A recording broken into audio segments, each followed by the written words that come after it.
Welcome to the AI Research Roundup. I'm Alex. Today we're looking at a paper from the Hugging Face trending list, published on September 26, 2025, about 3 days ago. The big idea is a simple swap called Quantile Advantage Estimation that replaces the mean baseline, stabilizes training entropy, and delivers sustained pass at 1 gains, while giving 0 advantage to roughly 80% of responses. The paper is titled Quantile Advantage Estimation for Entropy-Safe Reasoning, and the implications for model training are quite significant.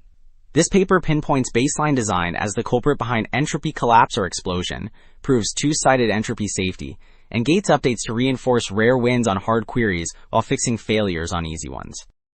Also, the authors shared a GitHub repo.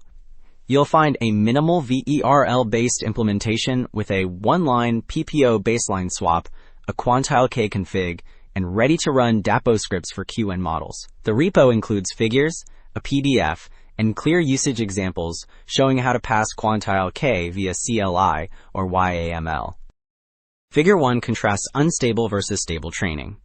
Policy entropy, which tracks how random the model's choices are, surges with DAPO and clip higher, and performance plateaus. The left panel shows an early entropy spike that signals overexploration, so learning stalls. The right panel shows DAPO plus Quantile Advantage that holds entropy in a balanced range and steadily lifts pass at 1. The top row highlights the baseline swap driving this change.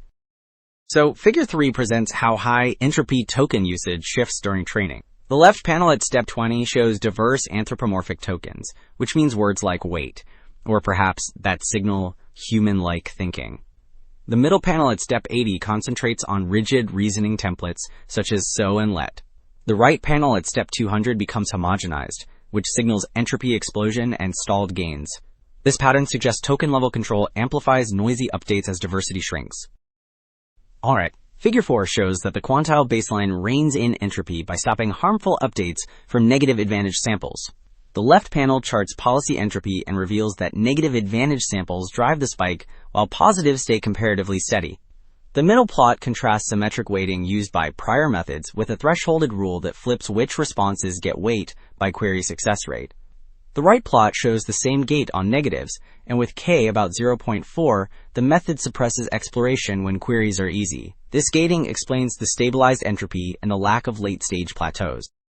So Table 1 compares epsilon high settings in DAPO on AI AIME 24. Epsilon high means the token level high clip threshold that caps per token update size.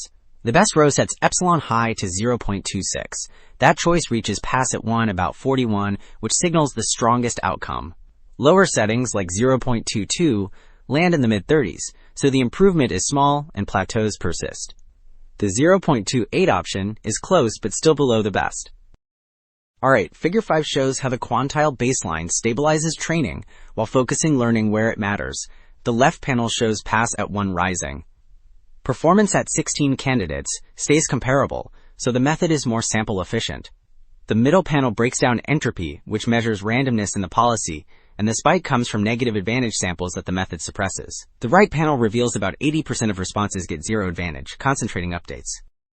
Following Figure 5, Table 2 summarizes overall benchmark results and shows that Quantile Advantage Estimation lifts pass at 1 across models and training recipes.